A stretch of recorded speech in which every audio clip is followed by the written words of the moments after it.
안녕하세요, 검은거인입니다. 이번 영상은 가이드가 아닌 소개 영상에 가깝습니다.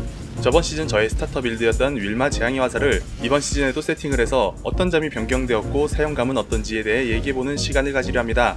우선 기본적인 메커니즘과 세팅에 대한 자세한 내용은 저번 리그와 동일하게 진행되니 만약 세팅을 하실 계획이시라면 우측 상단의 영상을 확인해주세요. 패시브 노드와 스킬잼의 일부분을 제외한 어떠한 것도 변경하지 않고 그대로 사용이 가능합니다.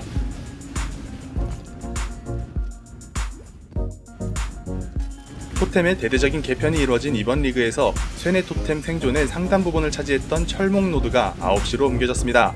다행인 점은 토템 최대치를 증가시키는 파수 노드는 길목에 그대로 있어 총 6개의 토템을 운용하는 점은 변하지 않고 오로지 토템의 생존 부분만 너프를 받게 되었습니다.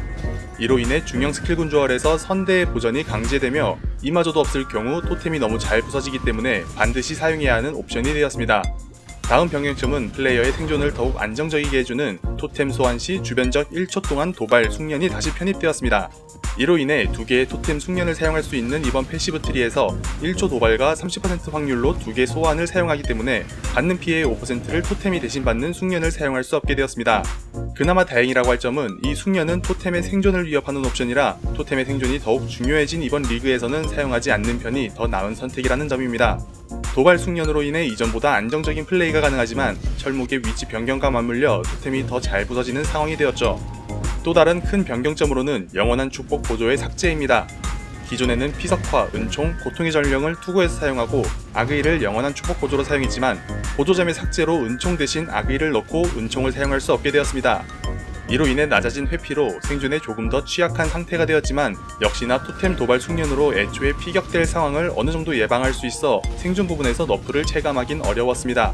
다행인 점은 은총 또한 너프를 받아 이전의 성능이 나오지 않는 점과 섬뜩한 충전기로 애쉬를 만화처럼 사용하는 이번 빌드에서 영원한 축복으로 사용한 오라 스킬의 만화 소모량을 감당하지 않아도 돼서 맵모드 중 방어력 감소가 있더라도 토템을 소환할 만큼의 애실만 있으면 매핑이 가능하기 때문에 DPS의 차이가 나지 않는다는 점입니다.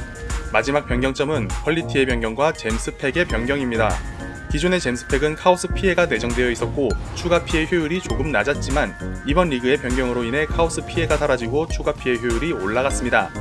무기의 퀄리티가 고변산으로 변경되며 생긴 모든 잼의 공통사항인데 문제는 어떠한 방법으로도 무기의 퀄리티를 20% 이상 올릴 수 없다는 점입니다.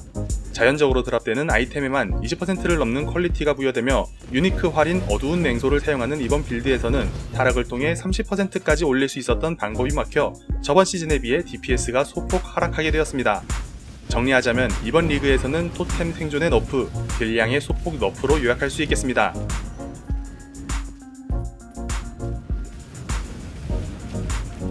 무기와 잼의 변경으로 DPS의 하락이 있긴 했지만 빌드를 좌지우지할 만큼의 변경은 아니기 때문에 이전과 거의 흡사한 사용감을 가지고 있습니다. 토템의 생존 너프, 도발 숙련의 사용으로 부지런히 토템을 소환해야 하며 도트딜 캡에는 무난하게 도달할 수 있는 빌드 파워가 있기 때문에 딜이 부족하다는 느낌은 전혀 받을 수 없었습니다. 빌드를 세팅한 후에 17티어 금고런을 다니면서 맵모드만 잘 거른다면 수월한 파밍이 가능할 정도로 확실한 클리어링과 안정적인 DPS를 볼 수 있었습니다. 도프를 하다 넘어온 빌드라 그런지 손이 편해진 부분이 가장 큰 체감으로 적을 타겟팅하지 않아도 더 압도적인 클리어링을 보여주었습니다. 다만 이전과 동일하게 4초에 한 번씩 생플라를 사용해야 하는 것은 플라스크의 무한 유지를 위한 필수 조건이기 때문에 역시나 큰 단점으로 남아있었습니다. 이전과 거의 흡사한 성능을 가지고 있었지만 토템의 잦은 소환으로 공격 빈도가 낮아져 평균 DPS는 좀 더 떨어졌다고 볼 수 있겠습니다.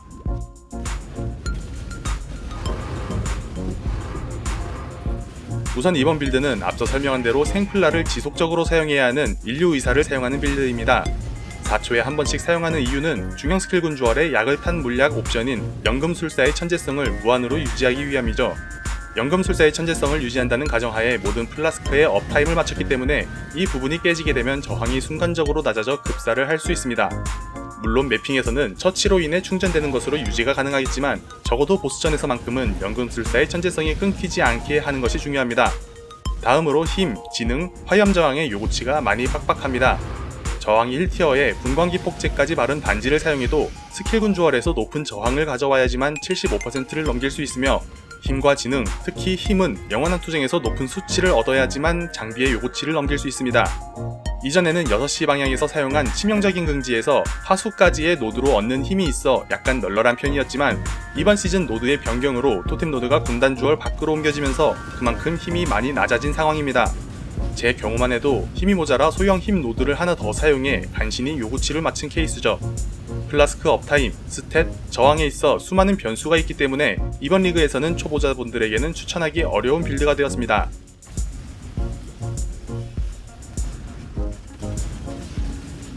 이전 리그에서 이 빌드를 재미있게 플레이한 경험이 있었고 이번 리그에서 너프를 받았는데 해도 되나 싶은 생각이 있으셨다면 아직은 할만하다고 말씀드리고 싶습니다. 47, 17티어 파밍의 큰 문제점을 발견할 수 없었지만 멤버들은 특히 잘 타협하셔야 할 거예요. 비록 헤드헌터를 사용하는 다른 파밍 빌드보다는 떨어지는 성능이지만 패스파인더로 17티어 파밍을 하고 싶으시다면 분명 괜찮은 선택일 거예요. 여러가지 사냥 영상을 마지막으로 빌드 소개를 마치겠습니다.